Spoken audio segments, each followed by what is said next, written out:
Welcome back, amazing people, to this episode of Christianity over Islam with Sam Shamoun. And on this episode, Sam Shamoun tried to answer this Muslim faithful on Trinity. How can one God exist as three persons? Let's watch this amazing video to get more details. Yeah. Well, what specifically you need to understand? Here, ask me. I'm here. That's with the deity of Christ, like I need a better explanation. That's all I wanted. Yeah. Well, be more specific. Because I can answer this from 5 million ways, and I'm exaggerating when I say that. But you are stumbling on the deity of Christ. But you need to tell me what area so I can answer appropriately and not answer in a manner that won't help you. Just you know what? I understand what you're saying. More about the Trinity. Yeah. Well, not being too specific, so I'm assuming what you're trying to tell me, because I'm trying to figure out what's the stumbling block. You're trying to wonder how, if God is one, he can be three persons? Yes. Yeah. Well, my first question for you, if you're thinking logically and thinking rationally, and again, logic and rationality can take you only so far. Revelation has to take you the rest of the way. Meaning, no matter how much you meditate on creation, you will come to a conclusion there's a God, but you won't know who that God is and what he's exactly like. So if there is a God, if there is, and we both believe there is, he in his love and mercy, if he created, he didn't create it to be hidden. He created it to be known by his creatures, because we believe he created out of love, so to make himself known. So God would then, in his love, need to reveal who he is, what he's like. So when we talk about the Trinity is something that God has revealed about himself. Where people get tripped up is because there's nothing in creation that's identical to the Trinity. It doesn't make sense to them how, if you're one being, you can be more than one person. But now let's question that. If you believe God is beyond comprehension and unlike anything in creation, would it surprise you and shock you that God's mode of existence, the way he exists, is completely unlike anything in creation, and there be nothing identical to it, and so that the way he exists would transcend our ability to fully understand? Yes, that makes sense. So that's number one. The Trinity is unlike anything in creation. There's nothing identical to the Trinity, and we're not able to fully comprehend it, which should be expected if we're dealing with an infinite mind, a being that's beyond comparison, who exists in a completely different way than the way creatures do. So the fact that you have a struggle with the Trinity, that doesn't mean it's not true, because you sound like a very intelligent man, and I'm not saying that to patronize you. You know that even in creation, even among scientists, there are things within creation, as limited and temporal it is, that they know are realities, but they don't understand how. They see it, but they don't comprehend it. But that doesn't mean they deny the reality of what they're seeing, right? That is true. That's for example, I'm a auto technician, and some of these cars, people you watch say this and that, but you still got to get a different understanding. So it makes sense. So that's number one. Just because you can't figure out the Trinity, that doesn't mean it's not true, because if God is infinite, then expect that God will be beyond your ability to truly comprehend his infinitude. But secondly, when we say God is one, even when we say God is one, that needs to be defined. One what? Because people say one God, like the Muslims will tell you, ahad, or wahid. Okay, one what? For example, I can speak of one family, but a family consists of more than one person, right? Yes. I can speak of one nation, but a nation consists of millions of people, right? Yes. So even when I say one what? What do you mean by one? You mean one numerically, so that two comes after one? Do you mean one in his essence, one in his being? He's one community. So that in itself doesn't tell me what it means for God to be one. That's the second thing. And for example, I'm going to give you analogies that are not identical to God, but analogies from creation. You're in your car, right? Yes. Okay, that's one car, right? Yes. How many doors? 4 doors. How many wheels? 4 wheels. Does it have an engine, transmission, and so on? Yes. But that's confusing. I thought you said it's one car. How can one car have 4 doors, 4 4 tires and an engine and a trunk. You see, you get the point, right? Yeah, all the components make up the one. You got it. So for me to know what it means for God to be one, he has to explain it to me. He has to explain to me what it means for him to be one. To add to that point, the only reason why you think there's a problem with one being more than one person is because that's your frame of reference. That's your experience in the temporal finite creation. In the temporal finite creation, if you're one being, you're one person. But how do you know that if... Okay guys, so before we continue with our video, if you can fully comprehend God, then he is no longer God, because even as human, we can't fully understand ourselves because we have limited minds. And the tripartite nature of man, which is also agreed with by science and other religions, even Christianity, believe that man is made up of body, spirit, and soul. So if you're saying that God cannot exist 3 persons in one, it shows that you are limiting God by saying that he doesn't have the ability to do whatever he wants to do as a God. Because even in your Quran, you believe that God has the unlimited power, that he can do whatever he wants to do. By saying that God cannot exist as a 3 persons, it means that you're trying to, limit his power, maybe because of your limited mind as a human. And also Shamoun tried to use very powerful illustration of a car with different components. And a car has 4 doors, 4 wheels, it has engine and this thing, but you still call it one car. And also the issue of one nation, you can say, okay, this is a nation like America, UK or whatever, they are one country, but they consist of millions of people in that one country. So if you're saying God is one, in what context are you speaking from? Let's get back to this video to get more details. If you go to a higher level of existence, that you can't be one being and more than one person, how would you know that?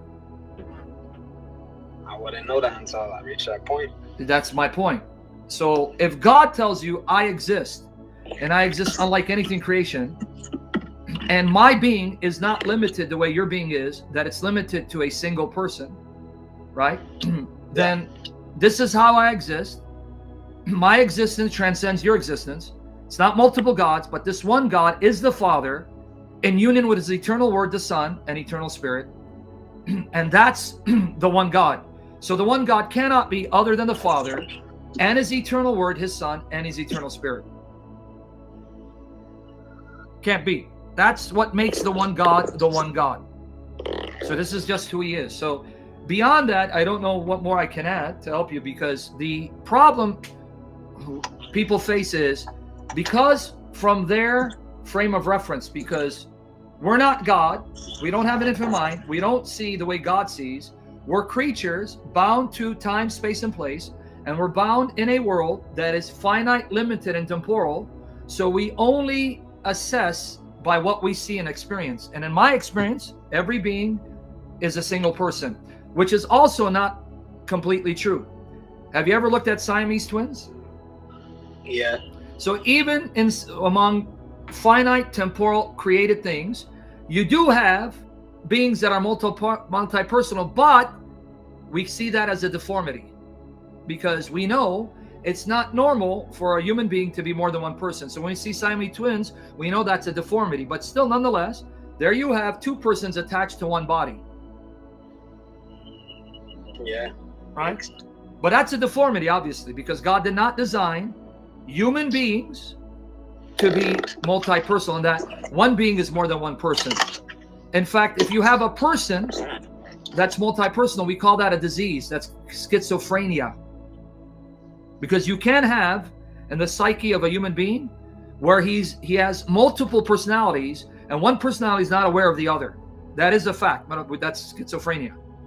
But that too is a deformed, that's a defect, right? Yes. So is that clear? Yeah, it makes perfect sense to me. Now I have a better understanding. And now let me give you a final example from Scripture, even from finite temporal things, the creation of man. Not that God is identical to physical beings, because he's not a physical being. He's not bound to time, space, and place. And we don't say there's a male and female in the Godhead. So we don't have God the Father and Goddess the Mother, right? Yeah.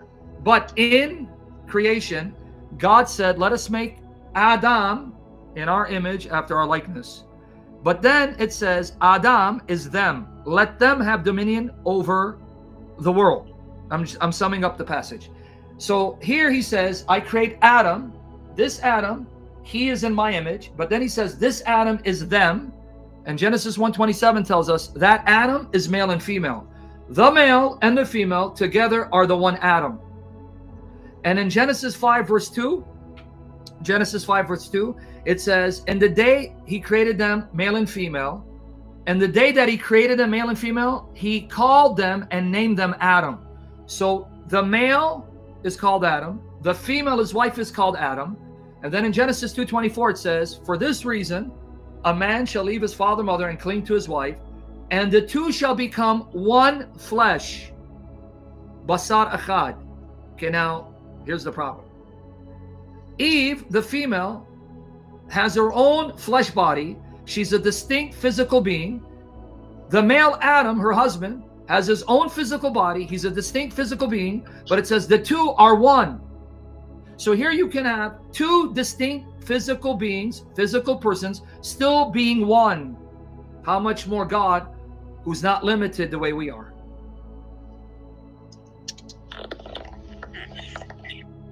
Yep. So now what problem could we have in saying, well, I don't know, I can't figure out the Trinity. So what? You can't figure it out. There's a lot of things you can't figure out in creation, but you don't deny their reality. The most important question is not whether you can figure out the Trinity, it's whether the Trinity is true. And how do you know it's true? Well, if God is real and he's revealed himself, we now need to see where he has revealed himself and then take him at his word. And I believe that's the Holy Bible, God's perfect words, perfectly preserved. And there in this book, that's the word of God, I am told the one God is the Father with his eternal Son and his eternal Spirit. And the one God cannot be other than the Father with his eternal Son and his eternal Spirit. Alright guys, so welcome back. That was a very, very, very powerful illustration from Shamoun right there. Powerful explanation. There's always something to learn new from Shamoun. Guys, what do you think about this video? Let's know what you think, and also these powerful illustrations and teaching from Shamoun. And I think if you can fully comprehend God, then he's no longer God, because even as humans we can't fully understand ourselves. As a person, we cannot fully understand your own person, because one moment you're emotional, the other moment you're happy. You don't even understand what is you can't fully understand what is happening to you, right? And also the tripartite nature of man, that the man as a human, you are made up of three components, which is the body, the spirit, and the soul. Even science agrees with Christianity on this. I don't know about Islam. And also you can see that we exist as three components: the spirit, the body, and the soul. If you are created in the image of God and you have the same nature as God, it means that God can also exist as three persons, because we are express image of God. Alright? And also, if you're saying that God cannot exist as three persons, it means that you are limiting his power as the creator, because you believe in your Quran and also in Christianity that God has unlimited power. By so doing that, you don't believe that God can exist as three persons. It means that you're trying to reduce his power as the creator.